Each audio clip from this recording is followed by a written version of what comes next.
Hey, it's Tony Brueski, and this is our week in review over the weekend, taking a look back at some of the most compelling conversations and stories that we've covered for you of the last week. Brand new episodes back Monday morning, bright and early, 5 a.m. here on the podcast. This is the examination of the hidden human condition. You're listening to the Hidden Killers Podcast. This is the Hidden Killers Podcast with Tony Brueski. There's a lot of evidence that is going to be gone through in the case of Rex Heuermann, the Gilgo Beach murderer, allegedly, Long Island serial killer, allegedly. To help us kind of try and wrap our mind around the sheer gravity of how much is going to have to be sifted through from a legal standpoint is former prosecutor and head of Tribeca Blue Consulting, Lori Gilbertson, joining us. Lori, what is your thoughts on all these things they brought in and the fact that this is a 13-year investigation with a lot of different leads? Well, there's quite a bit of it, as you just mentioned. And the prosecution is doing exactly what they are legally obligated to do, which is to start turning it all over during this discovery process to the defense. The judge will, due to the voluminous nature of everything, give the defense adequate time to start looking through all those materials and to start examining all of this evidence against their client. You know, they're dealing with cell phone records, they're dealing with emails, they're going to be dealing with DNA. So they're going to be dealing with photos, as you said, all this surveillance, 100 hours of surveillance. That takes a long time to look through. Sure. 100 hours to look through it. So this requires some time and some manpower. I expect the defense will continue to ask for more time, and the defense will continue to ask for absolutely everything in this case.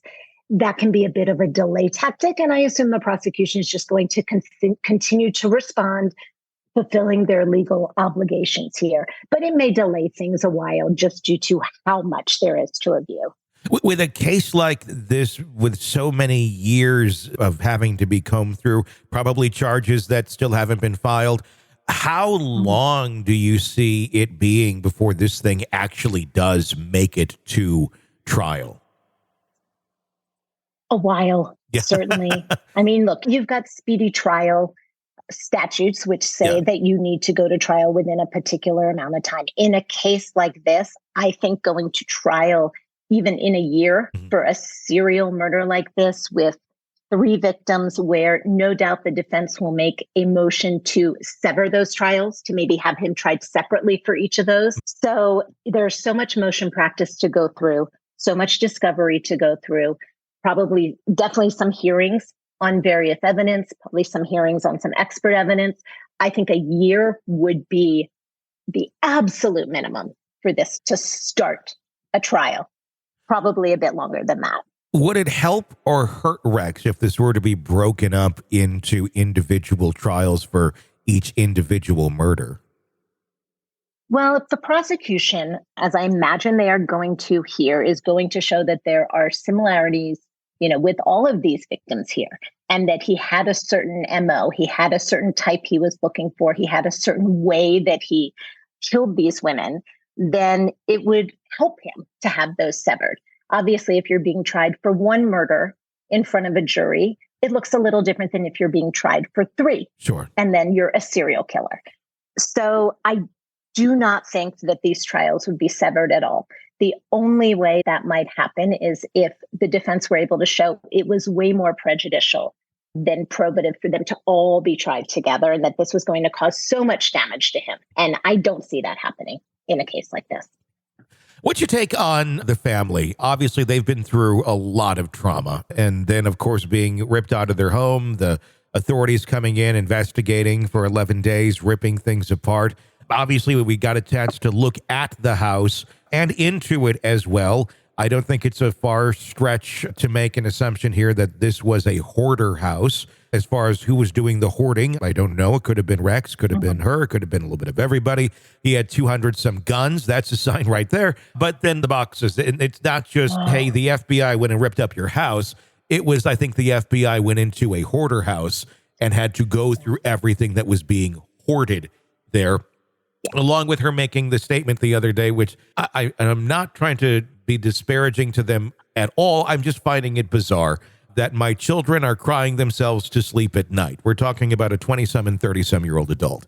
Usually a statement you'd make about a 5 or a 10-year-old. Not necessarily this, but we have, learned one has some developmental or learning disabilities. But does it speak to more so their life that they endured under Rex that a statement like that would even be made? It almost seems arrested development in a certain sort of way. Well, we're going to learn more as this plays out. And my feeling is we're going to learn more about this family, about what the conditions were, about how he was with his family. And I could barely look at any of the video and the pictures of that house. It just so shocked me, those kind of conditions. And what I see from his wife in the statements that she's made, and it's not an unusual thing to see in a lot of cases, is that there is just so much kind of misplaced angst and anger at the trauma that she has most likely suffered, certainly, and at the trauma that she's suffering now. And this real misplacement of the trauma onto investigators, onto the FBI, onto the police, when in actuality, the person responsible for the trauma is her husband. Yeah. So that's something that may change over time, and we may hear different statements from her. It just really seemed to me from reading about it and seeing it, this is just this kind of primal, anguished cry from someone whose life has been absolutely turned upside down and is now having to face the reality of what I would guess she probably had an inkling of all along. I don't place that with any evidence, just from experience and from looking at the facts of this case. Yeah, I would think so too. I don't necessarily put her into an accomplice role or anything of that nature, but I think hindsight might be 20/20, where, many people speak of that, where looking back, you can go, well, those were some odd things. But of course, no one wants to think that their father, that their husband is killing hookers when they're on vacation or when they're away for business.